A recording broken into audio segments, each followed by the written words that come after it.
നുണ പറയില്ലെന്ന് പറഞ്ഞല്ലോ. ഞാനൊരു മാധ്യമ പ്രവർത്തകനല്ലോ, ഞാനൊരു പൊതുപ്രവർത്തകനാണ്. നുണ പറയില്ല. ഈ പാർട്ടി വേറെയാണ്. കാരണം ഈ അൻവർ വള്ളിലിക്കിട്ട് 2ാം ക്ലാസ്സിലും 3ാം ക്ലാസ്സിലും പോകുമ്പോ ചോര നിറഞ്ഞ ഷർട്ടുമായി നിയമസഭയിൽ വന്ന ഒരു MLA ഉണ്ട്. നിങ്ങൾക്ക് എന്നെ തല്ലി ഒതുക്കാം, പക്ഷെ എന്റെ വാക്കുകൾ, എന്റെ പ്രതിഷേധത്തെ നിങ്ങൾക്ക് തല്ലി ഒതുക്കാൻ കഴിയില്ലെന്ന് അടിയന്തരാവസ്ഥയുടെ നാളുകളിൽ ക്രൂരമായി മർദ്ദനമേറ്റ് നിയമസഭയിൽ വന്ന് തീ തുപ്പുന്ന പ്രസംഗം നടത്തിയ ഒരു നേതാവുണ്ട്. ആ നേതാവാണ് സഖാവ് പിണറായി വിജയൻ, കേരളത്തിന്റെ ഇന്നത്തെ മുഖ്യമന്ത്രി. ആരോപണം ആർക്കും ഉന്നയിക്കാം. കെ സരൺകുമാർ ഇന്ന് പാർട്ടി സെക്രട്ടറി വിശദമായി തന്നെ വാർത്താ സമ്മേളനം നടത്തി. തുടക്കത്തിൽ വലതുപക്ഷത്തിന്റെ കോടാലിയായി മാറി അൻവർ എന്ന് പറഞ്ഞുകൊണ്ട് സഖാക്കൾ, ജനങ്ങൾ തെരുവിലിറങ്ങണം അൻവറിനെതിരെ എന്ന് ആഹ്വാനം ചെയ്യുകയായിരുന്നു. ഏതായാലും അൻവർ പറയുകയാണ്, താനിപ്പോൾ ഇത് പൂർണ്ണ സ്വതന്ത്രനായിരിക്കുന്നു, ഇനി കെട്ടുപാടുകളില്ല, അതിരുകളില്ലാത്ത അൻവറായി മാറിയിരിക്കുന്നു, ഇനി ആളിക്കത്തുമെന്ന്. ആ ആളിക്കത്തൽ നിങ്ങൾക്കൊക്കെ പൊള്ളലേൽക്കാൻ സാധ്യതയുണ്ടോ അഡ്വക്കേറ്റ് കെ സരൺകുമാർ? ഇന്നലെ പറഞ്ഞത് നീ തീയാവും എന്നാണ്. നീതി ഇല്ലെങ്കിൽ നീ തീയാവുന്നു. എന്ത് തീയാണ് ഇന്നലെ ആയത്? ഇന്ന് പറയുന്നു ആളിക്കത്തുന്നു. ആളിക്കത്തിക്കോട്ടെ. ഞാനെന്ത് ചോദിച്ചോട്ടെ, കുറച്ച് ദിവസമായി കുറെ ആരോപണങ്ങൾ അദ്ദേഹം ഉന്നയിക്കുന്നുണ്ട്. ആ ആരോപണങ്ങൾക്ക് എന്തു വസ്തുനിഷ്ഠമായിട്ടുള്ള തെളിവുകളാണ് അദ്ദേഹം ഹാജരാക്കിയത്? അദ്ദേഹം ആകെ ഹാജരാക്കിയത് പത്തനംതിട്ട SP-യുമായി സംസാരിച്ച ഫോൺ സന്ദേശമാണ്. ആ ഫോൺ സന്ദേശം ഒരു പോലീസ് ഉദ്യോഗസ്ഥൻ ചെയ്യാൻ പാടില്ലാത്ത സംഭാഷണമാണ്. അപ്പോൾ തന്നെ അദ്ദേഹത്തെ സസ്പെൻഡ് ചെയ്തുകൊണ്ടല്ലേ അന്വേഷണം ആരംഭിച്ചത്. അതോടൊപ്പം തന്നെ വിജിലൻസ് എൻക്വയറി ആരംഭിച്ചു, ക്വിക്ക് വെരിഫിക്കേഷൻ നടക്കുന്നു. അത് രണ്ടാമത് ഇപ്പൊ അദ്ദേഹം പുറത്തുവിട്ടിരിക്കുന്ന തെളിവ് സ്വർണം കടത്ത് നടത്തിയ, രാജ്യദ്രോഹ കുറ്റം നടത്തിയ പ്രതികൾക്കൊപ്പം ഇരുന്നു കൊണ്ട് സംസാരിക്കുന്ന വീഡിയോ ആണ്. ഏതെങ്കിലും ഒരു അന്വേഷണ ഏജൻസി വേണ്ടത്ര തരത്തിൽ അന്വേഷിക്കുന്നില്ലെങ്കിൽ സാധാരണ പൗരന്മാർ എന്താ ചെയ്യുക? അതിന്റെ ഉയർന്ന ഉദ്യോഗസ്ഥന് പരാതി കൊടുക്കും, അല്ലെങ്കിൽ കോടതിയിൽ പോകാം. ആരെങ്കിലും രാജ്യദ്രോഹ കുറ്റം നടത്തിയ പ്രതിക്കൊപ്പം പോയിരുന്നു കൊണ്ട് ചോദ്യം ചോദിച്ചുകൊണ്ട് വീഡിയോ റെക്കോർഡ് ചെയ്യുന്ന, അന്വേഷണം നടത്തുന്ന സാഹചര്യത്തിലേക്ക് മാറോ? ഒരു MLA ഏതെങ്കിലും തരത്തിൽ അന്വേഷണ ചുമതല ആരെങ്കിലും ഏൽപ്പിച്ചിട്ടുണ്ടോ? ഈ രണ്ട് സാഹചര്യങ്ങളല്ലാതെ കഴിഞ്ഞ 2 ആഴ്ചയായി അദ്ദേഹം ഉയർത്തിയ ഏതു വിഷയത്തിലാണ് തെളിവിന്റെ കണിക പോലും ഹാജരാക്കിയത്? ഏറ്റവും ആദ്യം അദ്ദേഹം ആരോപണം ഉന്നയിച്ചത് മുഖ്യമന്ത്രിയുടെ പൊളിറ്റിക്കൽ സെക്രട്ടറി സഖാവ് P ശശിക്കെതിരായിട്ടാണെന്നല്ലോ. ആദ്യം മുഖ്യമന്ത്രിക്ക് കൊടുത്ത പരാതിയിൽ P ശശിയുടെ പേര് പോലും പരാമർശിച്ചിട്ടില്ല. പക്ഷെ പത്രമാധ്യമങ്ങളിൽ ഏറ്റവും ആദ്യം പത്രസമ്മേളനം നടത്തുമ്പോൾ പോലും മുഖ്യമന്ത്രിയുടെ പൊളിറ്റിക്കൽ സെക്രട്ടറി നിശിതമായി വിമർശിച്ചുകൊണ്ട് ആരോപണം ഉന്നയിച്ചു. ആദ്യം കൊടുക്കുന്ന പരാതിയിൽ ഏതെങ്കിലും തരത്തിൽ അദ്ദേഹം അങ്ങനെ ഒരു ആരോപണം ഉദ്ദേശിക്കുന്നുണ്ടെങ്കിൽ എന്തുകൊണ്ട് ആ പേര് അതിൽ ഉൾപ്പെട്ടില്ല? അദ്ദേഹം നിരവധി തവണ പത്രസമ്മേളനത്തിൽ ഉന്നയിച്ച ആരോപണം എന്തുകൊണ്ട് അദ്ദേഹം വളരെ ഡീറ്റെയിൽ ആയി തയ്യാറാക്കി കൊടുത്ത പരാതിയിൽ ഇല്ലാതെ പോയി? ആ പരാതിയുടെ കോപ്പി ആദ്യം P ശശിക്കെതിരെയല്ല പരാതി. ആദ്യം മലപ്പുറത്തെ പോലീസ് ഉദ്യോഗസ്ഥനെതിരെയാണല്ലോ ശശിധരനെതിരെ അല്ലേ? ശശിധരനെതിരെയാണ് ആദ്യം പോകുന്നത്. അതിനുശേഷം സുജിദാസിനെതിരെയാണ് പോകുന്നത്. അതിനുശേഷം DYSP. ഇങ്ങനെയാണ് ആ ഓർഡർ. പിന്നെയാണ് P ശശി. അല്ല, പറഞ്ഞു വന്ന ഓർഡർ അങ്ങനെയാണ്. അല്ല, ശ്രീ PV അൻവറിന്റെ നാവായി താങ്കൾ മാറല്ലേ? ഞാൻ പറയുന്ന ഓരോ വാക്കിനും ഓരോ വാചകത്തിനും എനിക്ക് പൂർണ്ണ ഉത്തരവാദിത്വമുണ്ട്. ഞാൻ ഒരു നുണ പറയാൻ ഇവിടെ വന്നിരിക്കില്ലല്ലോ. ഞാൻ എന്റെ പ്രസ്ഥാനത്തെ പ്രതിനിധീകരിച്ചാണ് ഇരിക്കുന്നത്. ഞാൻ പറഞ്ഞത് മുഖ്യമന്ത്രിക്ക് കൊടുത്ത പരാതിയിൽ, ഗവൺമെന്റിന് കൊടുത്ത പരാതിയിൽ, ആ പരാതിയിൽ മുഖ്യമന്ത്രിയുടെ പൊളിറ്റിക്കൽ സെക്രട്ടറിയെ കുറിച്ച് ഒരു പരാമർശമില്ല എന്നതാണ്. ആദ്യം പറഞ്ഞതിൽ ഞാൻ ഉറച്ചു നിൽക്കുന്നു. പത്രങ്ങളിൽ വന്ന്, ചാനലിൽ വന്ന് പലതും പറയും ഗീർവാണം, പറയാം, ആർക്കും ആരോപണം ഉന്നയിക്കാം. ഇവിടെ ഇരിക്കുന്ന മറ്റു പ്രതിനിധികൾക്ക്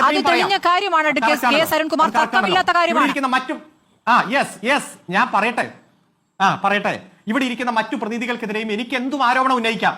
പക്ഷെ ഞാൻ ഉന്നയിക്കുന്ന ആരോപണത്തിന്റെ വസ്തുത എന്നിൽ വേണം. അതാണ് ക്രെഡിബിലിറ്റി. അതായത് പൊതുസമൂഹത്തിൽ കേരളത്തിന്റെ പൊളിറ്റിക്കൽ സെക്രട്ടറിക്കെതിരെ, മുഖ്യമന്ത്രിയുടെ പൊളിറ്റിക്കൽ സെക്രട്ടറിക്കെതിരെ, CPM-ന്റെ സംസ്ഥാന കമ്മിറ്റി അംഗത്തിനെതിരെ നിരവധി ആരോപണങ്ങൾ. എന്നാൽ ഈ വിഷയങ്ങളെല്ലാം, നിരവധി വിഷയങ്ങളെ ക്രോഡീകരിച്ചുകൊണ്ട് ഗവൺമെന്റിന് കൊടുക്കുന്ന ഫസ്റ്റ് പരാതിയിൽ അവയില്ല. അതിന്റെ കോപ്പി തന്നെ പാർട്ടി സംസ്ഥാന സെക്രട്ടറിക്ക് കൊടുക്കുന്നു. ആ പരാതിയുടെ കോപ്പിയിലും അതില്ല. കാരണം ഒറിജിനലിൽ ഇല്ലല്ലോ, അപ്പൊ കോപ്പിയിലും ഉണ്ടാവില്ല. രണ്ടാമത് പാർട്ടി സംസ്ഥാന കമ്മിറ്റിക്ക് ഒരു പരാതി തരുന്നു. ആ പരാതിയുമായി ബന്ധപ്പെട്ടുകൊണ്ട് പരാതി തന്ന അൻവറിനെ സംസ്ഥാന സെക്രട്ടറി വിളിക്കുന്നു. നിങ്ങൾ ഒരു പരാതി തന്നിട്ടുണ്ട്, ഇത് പരിശോധിക്കാൻ തയ്യാറാണ്, പാർട്ടി പരിശോധിച്ചുകൊണ്ടിരിക്കുന്നു. ഇതിൽ പറഞ്ഞിരിക്കുന്ന കാര്യങ്ങളുമായി തെളിവ് എന്തെങ്കിലും ഉണ്ടെങ്കിൽ കൊണ്ടുവരണം, ഒന്ന് തിരുവനന്തപുരത്തേക്ക് വരണം, സംസാരിക്കാം. ഈ പരാതിയെ കുറിച്ച് സംസാരിക്കാനാണ്. അദ്ദേഹം പറയുന്നു ഒക്ടോബർ മാസം 3-ന് മാത്രമേ എനിക്ക് തിരുവനന്തപുരത്തേക്ക് വരാൻ കഴിയൂ. തിരുവനന്തപുരത്ത് വന്ന് കാണാം ഒക്ടോബർ 3-ന്. ഈ പരാതിയുടെ അന്വേഷണത്തിന്റെ ഭാഗമായി ആ പരാതിക്കാരനെ ആദ്യം കേൾക്കണമല്ലോ, എന്നിട്ട് വേണമല്ലോ എന്തൊക്കെയാണ് ആരോപണം എന്ന് പരിശോധിക്കാൻ. വരുന്നില്ല. ഇതിനിടയിൽ നിരവധി പത്രസമ്മേളനം നടത്തുന്നു. മുഖ്യമന്ത്രിയുടെ പത്രസമ്മേളനം നടത്തി പറഞ്ഞു അൻവർ ഇത്തരത്തിൽ തെറ്റായ വഴിക്ക് പോകരുതെന്ന് പറയുന്നു. പാർട്ടി സംസ്ഥാന സെക്രട്ടറിയുടെ പ്രസ്താവന വരുന്നു. ആ പ്രസ്താവനയുടെ അവസാന വാചകം താങ്കൾക്ക് ഓർമ്മയുണ്ടാകും. അഭ്യർത്ഥിക്കുന്നു, ഇത്തരത്തിലുള്ള തെറ്റായ പ്രവണതയിലേക്ക് ഒരു പാർട്ടി സഹയാത്രികൻ, പാർലമെന്ററി പാർട്ടി അംഗം പോകരുത് എന്ന് അഭ്യർത്ഥിച്ചു. പരമാവധി തെറ്റുതിരുത്തി കൂടെ നിർത്താൻ എല്ലാ അവസരവും കൊടുക്കുന്നു. അദ്ദേഹം തെറ്റുതിരുത്തുന്നു. അന്നേ ദിവസം രാത്രി 8:25-ന് സ്വന്തം പേജിൽ അല്ലല്ല, അന്ന് ഇപ്പോഴും എടുത്തു നോക്ക്, പാർട്ടി സംസ്ഥാന സെക്രട്ടേറിയറ്റിന്റെ പ്രസ്താവന എടുത്തു നോക്ക്. ഞാൻ പറയുന്ന ശരി, വാക്ക് വീണ്ടും ആധികാരികമാണ്. ശരി, വീണ്ടും തെറ്റ് പറയില്ല. രണ്ട് വർഷം മാറ്റി. അങ്ങനെയാണെങ്കിൽ ചർച്ച നിർത്തി പോകും. എന്താ മിസ്റ്റർ ഞാൻ പറയുമ്പോൾ നിങ്ങൾക്ക് എന്തത്ര സംശയം? നുണ പറയില്ലെന്ന് പറഞ്ഞല്ലോ. ഞാനൊരു മാധ്യമ പ്രവർത്തകനല്ലോ, ഞാനൊരു പൊതുപ്രവർത്തകനാണ്. നുണ പറയില്ല.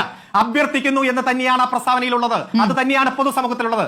അതിനുശേഷം 8:25 അദ്ദേഹം ഒരു ഫേസ്ബുക്ക് പോസ്റ്റ് ഇടുന്നു. ആ ഫേസ്ബുക്ക് പോസ്റ്റിൽ എന്താ പറഞ്ഞത്? ഞാൻ പാർട്ടിയാണ് വലുത്, തെറ്റുതിരുത്തി പാർട്ടിയുടെ നിർദ്ദേശങ്ങൾ ഞാൻ അംഗീകരിക്കുന്നു, ഇനി ഞാനൊരു പ്രസ്താവനയും നടത്തില്ല എന്ന് പറയുന്നു. കൃത്യമായി ഡീറ്റെയിൽ ആയിട്ടുള്ള പ്രസ്താവന. അതിനുശേഷം 1.5 ദിവസം കഴിഞ്ഞ് ഇന്നലെ അദ്ദേഹം പറഞ്ഞല്ലോ, നീ തീയായി മാറി. എന്ത് തീയായി മാറി? കുറെ ആരോപണങ്ങൾ ഉന്നയിച്ചു. മുഖ്യമന്ത്രിക്കും അദ്ദേഹത്തിന്റെ കുടുംബത്തിനുമെതിരെ ആരോപണം ഉന്നയിച്ചു. എന്ത് പുതിയ വസ്തുത കൊണ്ടുവന്നു? ഇത് പൊതുസമൂഹത്തിലുള്ളതാണ്. നിങ്ങളുടെ എഡിറ്റേഴ്സിലെ ഒരാൾ ഇന്ന് ചോദിച്ചല്ലോ, മുഖ്യമന്ത്രിക്കെതിരെ നിങ്ങൾ ഇങ്ങനെ ആരോപണം ഉന്നയിക്കുമ്പോൾ എന്തെങ്കിലും വസ്തുത നിങ്ങളുടെ കയ്യിലുണ്ടോ? സ്വർണ്ണക്കള്ളക്കടത്തുകാരുടെ ഒപ്പം നിങ്ങൾ പോയി റെക്കോർഡ് ചെയ്ത വീഡിയോ പോലെ മുഖ്യമന്ത്രിക്കെതിരെ ഉന്നയിച്ച ആരോപണവുമായി ബന്ധപ്പെട്ടുകൊണ്ട് എന്തെങ്കിലും തെളിവ് നിങ്ങളുടെ കയ്യിലുണ്ടോ? എന്താ പറഞ്ഞേ? ഒരു തെളിവുമില്ല. അതുകൊണ്ട് ലീഗും കോൺഗ്രസും വളരെ പ്രതീക്ഷയോടെ BJPയും കാത്തിരുന്നോളൂ. BJP നേതാക്കന്മാരുടെയൊക്കെ പല പോസ്റ്റുകൾ വരുന്നുണ്ട്. വലിയ പ്രതീക്ഷയിലാണ്. ആ പ്രതീക്ഷയിൽ ഇരുന്നോ. ഈ പാർട്ടി വേറെയാണ്. കാരണം ഈ അൻവർ വള്ളിലിക്കിട്ട് 2ാം ക്ലാസ്സിലും 3ാം ക്ലാസ്സിലും പോകുമ്പോ ചോര നിറഞ്ഞ ഷർട്ടുമായി നിയമസഭയിൽ വന്ന ഒരു MLA ഉണ്ട്. നിങ്ങൾക്ക് എന്നെ തല്ലിയൊതുക്കാൻ, പക്ഷെ എന്റെ വാക്കുകൾ, എന്റെ പ്രതിഷേധത്തെ നിങ്ങൾക്ക് തല്ലിയൊതുക്കാൻ കഴിയില്ലെന്ന് അടിയന്തരാവസ്ഥയുടെ നാളുകളിൽ ക്രൂരമായി മർദ്ദനമേറ്റ് നിയമസഭയിൽ വന്ന് തീ തുപ്പുന്ന പ്രസംഗം നടത്തിയ ഒരു നേതാവുണ്ട്. ആ നേതാവാണ് സഖാവ് പിണറായി വിജയൻ, കേരളത്തിന്റെ ഇന്നത്തെ മുഖ്യമന്ത്രി. ആരോപണം ആർക്കും ഉന്നയിക്കാം. കോൺഗ്രസും BJPയും ഉന്നയിക്കുന്ന ആരോപണങ്ങളെ പോലെ തന്നെ അതിലും ശക്തമായി നുണ പ്രചരിപ്പിച്ച. താങ്കൾ പറഞ്ഞല്ലോ P ശശിക്കെതിരെ ആദ്യം മുഖ്യമന്ത്രിക്ക് പരാതി എഴുതി കൊടുത്തില്ല. ശരിയാണ്. അദ്ദേഹം പറഞ്ഞത് P ശശിക്കെതിരെ പരാതി കൊടുക്കുന്നത് പാർട്ടി സെക്രട്ടറിക്കാണ്. പാർട്ടി സെക്രട്ടറിക്ക് കൊടുത്തു. ഇന്ന് പാർട്ടി സെക്രട്ടറി പറയുന്നു P ശശിയുമായി ബന്ധപ്പെട്ട അന്വേഷണം നടക്കുന്നുണ്ടല്ലോ എന്ന്. നടക്കുന്നുണ്ടല്ലോ, പാർട്ടി അന്വേഷിക്കുകയാണ്. മുഖ്യമന്ത്രി എന്താണ് പറഞ്ഞത്? ഒരു അന്വേഷണവും ഇല്ല എന്ന്. 2 വ്യത്യസ്ത അഭിപ്രായങ്ങൾ വന്നോ? പാർട്ടി സെക്രട്ടറി പറയും മുമ്പ് എന്തിനാണ് പാർട്ടി തന്നെ പൊളിറ്റിക്കൽ സെക്രട്ടറിയായി നിയോഗിച്ച P ശശിയുടെ കാര്യത്തിൽ മുഖ്യമന്ത്രി തീർപ്പ് കൽപ്പിച്ചത്?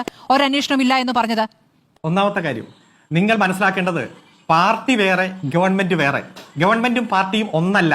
ഇപ്പൊ ഇവിടെ ഒരു നേതാവ് ആദ്യം പറഞ്ഞല്ലോ, ലീഗിന്റെ നേതാവാണ്. പറഞ്ഞെന്താ? ലീഗിന്റെ നേതാക്കന്മാർക്കും കോൺഗ്രസിന്റെ നേതാക്കന്മാർക്കും ഒന്നും പോലീസ് സ്റ്റേഷനിൽ ചെന്നാൽ അവരുടെ പാർട്ടിയുടെ കാര്യങ്ങൾ നടക്കുന്നില്ല.